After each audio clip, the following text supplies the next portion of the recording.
Joining me now is Ron Klain, President Biden's former chief of staff and my former boss. It's great to see you. It's great to be back. Thanks, Jen. So you have more experience in Washington in every job there is than almost anyone. And I think part of what we need to address here is what's normal and what's not. And I wanted to start first with this post because Trump posted, "If you go after me, I'm going to go after you." You're familiar with worrying about security threats. How concerned should we be about those type of posts?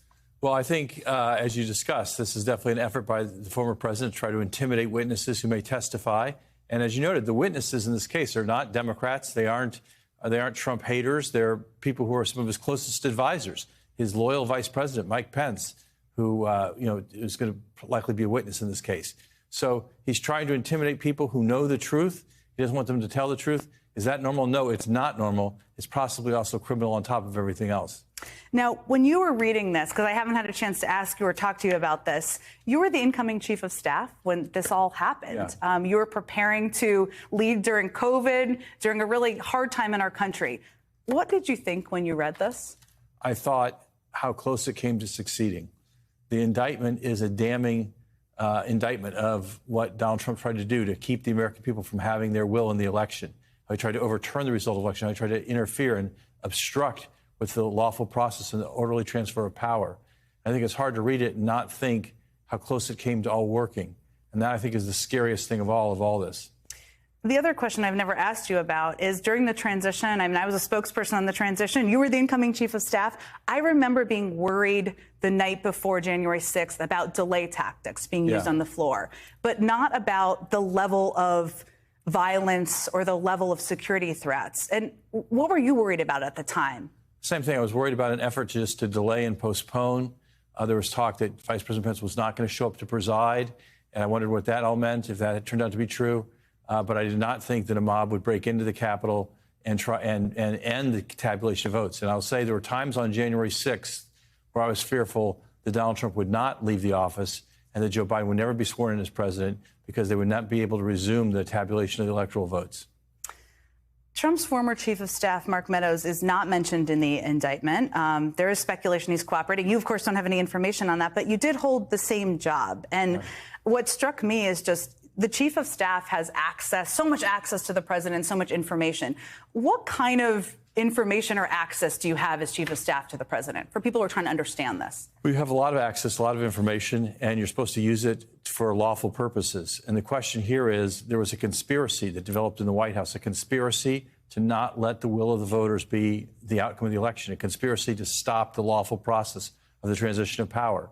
And the question is, who was involved in that conspiracy? If you're the White House chief of staff, your job is to learn that such a conspiracy is going on and stop it and keep it away from the president. And instead, it appears that the president himself, with the help of his closest aides, promulgated this conspiracy, executed this conspiracy, as I said, nearly succeeded in it. One of the things that was also striking, but even more so if you've worked in a White House, is that Trump basically went around the typical legal advisors, the acting attorney general, the White House counsel. Mike Pence described the team of lawyers he went to as a crackpot lawyers, to quote Mike Pence.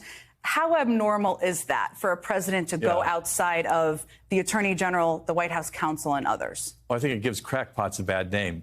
Look, I think what happened here was ridiculous and obviously an effort to break the law.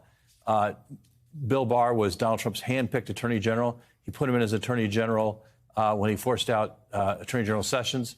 And then Bill Barr was the attorney general. Bill Barr told him there was no basis for this, whatever. They had a giant falling out. Barr resigned. And then he put in an acting attorney general, Donald Trump's own choosing. That person told him basically the Justice Department has no role here. You have to have a legal challenge to it. The legal challenge failed because there was no basis for it. And then Trump just ignored the legal advice he was getting from his normal legal advisors. The White House counsel, the deputy White House counsel, were excluded from meetings. Trump brought in these people who were part of his conspiracy to try to overturn the results of the election.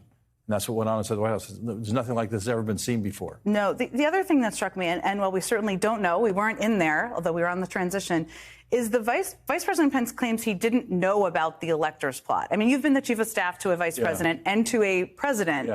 I don't buy that, but I'm interested in what your gut instinct was to that. Well, it's hard to know what they did or didn't tell Mike Pence. They clearly were trying to pressure Mike Pence to to do something that he had no legal authority to do, which was to stop the counting of the Electoral College and to overturn particular electoral votes. It was something that no vice president's ever done before because there's no legal basis to do it. And others also rejected this possibility. Al Gore in 2000 had to preside over the Electoral College tabulation that resulted in him not being elected president. So the vice president having to do this hard and unfortunate task is common. They were pressuring Pence not to do his legal duty, do something that he didn't have the legal authority to do. What they did or didn't tell him, we just don't know. One of the big debates out there is whether there should be cameras in the courtroom. And of course, there's an argument for that for transparency purposes. You've also were the chief of staff when a president came in and was trying to settle the country. Yeah. What do you think about the idea of cameras in the courtroom? Are you for it? I would be for it in this case. First of all, I generally favor cameras in the courtroom. I do think the judicial branch should be more transparent. So I think we have cameras, obviously, in the Congress for its proceedings, and we should have cameras in the courtroom generally. I think specifically here, given the crimes that are alleged, which is an effort to essentially overthrow the government, the public has a right to see this trial, and the public confidence in the outcome of the trial is going to be absolutely critical.